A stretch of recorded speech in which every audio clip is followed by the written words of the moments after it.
இது மாதிரி திராவிட முன்னேற்ற கழகத்தில் இந்த பணியை இவருடைய தொண்டை கூடியிருக்கான்.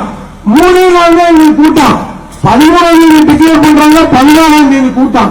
இங்க இருக்கிறது சரியா தெரியாது. ஆனா இந்த ஆட்சிய சீக்கிரமா காலங்கிறதுக்காக மக்கள் மௌனமா ஒரு முடிவோட இருக்காங்க. இந்த கதை கட்டினாலும் எடப்பாடி ஐயா இப்ப அவங்க பாருங்க, இந்த பிஜேபி காரன் ஏதாவது நல்லது செய்யறாங்கன்னா நல்ல பணத்தை எல்லாம் கெட்டு போச்சுன்னு சொல்லி அதை புரிட்டு விட்டாருங்க இருந்த பணத்தை. அதே மாதிரி நரேந்திர மோடி அந்த அவனுங்க எப்ப பாரு மத பிரச்சனை எடுத்துக்கிட்டு இருந்தானுங்க. திருவள்ளூருக்கு சாயம் வீசி காய் வீட்டு கட்டிட்டு இருக்கிற கேவலமான ஆட்சி நடத்துகின்ற அந்த மோடிக்கு ஏற்ற மாதிரி அடிக்கடி மோடி பாத்தீங்கன்னா பிளைட்ல ஏறி போயிட்டு இருப்பாரு. அதே மாதிரியெல்லாம் இப்ப இவங்க ஓபிஎஸ் யூபிஎஸ் எல்லாம் மாத்திக்கிட்டுல எல்லாம் பாடி போயிட்டு இருக்காங்க. அவங்க ஒரு முடிவுக்கு வந்துட்டாங்க, இனிமேல் நம்ம ஆட்சிக்கு வர முடியாது, இப்பவே பாடி சுத்தி போயிட்டு இருக்காங்க. அதனால காலநேரம் தான்.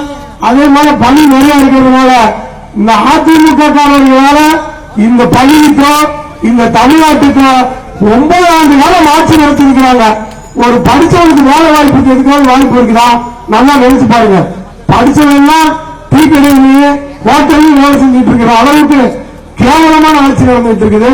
அதே போல காலையில் பெண்கள் எல்லாம் படுகின்ற பாடு, மானபங்கப்படுத்தப்படுவது எல்லாம் எதை பற்றியுமே கவலைப்படாம பணம் சம்பாதிப்பதே குறிக்கோளாக கொண்டிருக்கின்ற இந்த ஆட்சி அகற்ற வேண்டுமானால் திராவிட முன்னேற்ற கழகத்தில் தலைவர் தளபதியார் அவர்கள் எந்த முதல்வராகின்றாரோ அன்றைக்கு தான் இதற்கு ஒரு விடிவு காலம் வரும்.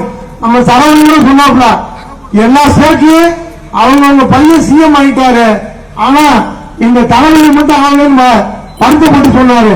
நீங்க வருத்தப்படாதீங்க, அவரு நமது தலைவர் எதிர்கட்சி தலைவராக இருந்தாங்க. இன்னைக்கு ஒவ்வொரு கட்சிக்காரர்களும் ஒவ்வொரு மக்களும் பேசக்கூடிய ஒரே தலைவர் நமது தளபதியார் தான். காரணம் என்னன்னு கேட்டீங்கன்னா, யாராவது அதிமுக பத்தி பத்திரிகையில போடுறான்னு பாருங்க, எப்ப பார்த்தாலும் ஸ்டாலின் அதை செஞ்சாரு இதை செஞ்சாரு, இதைத்தான் குறிக்கோளா பண்ணிட்டு இருக்காங்க. காரணம் அவர் இன்றைக்கல்ல, அவர் நாளைக்கு முதல்வராவதற்கு முன்பாக இன்றைக்கு முதல்வராக ஆக்டிவா இருக்கிறவரே நம்ம தளபதி தான். ஏன்னா கண்டிக்கிற குறைகள் எல்லாம் சொன்னாதான் அதிமுக காரனுக்கு இப்படி ஆட்சி நடத்தணும்னு தெரியுது. அதனால இந்த நேரம் கருதி இவ்வளவு சிறப்பாக எல்லாம் சிறப்பித்ததற்கு காட்டுப்புத்தூர் நகரத்தில் அது 3 நாள் திடீர்னு சொல்லி இவ்வளவு பெரிய கும்பலை கூட்டினதுக்கு நன்றியை தெரிவிச்சுட்டு, நீங்க உள்ளாட்சி தேர்தலுக்கு திராவிட முன்னேற்ற கழகத்தில் எல்லாம் மனு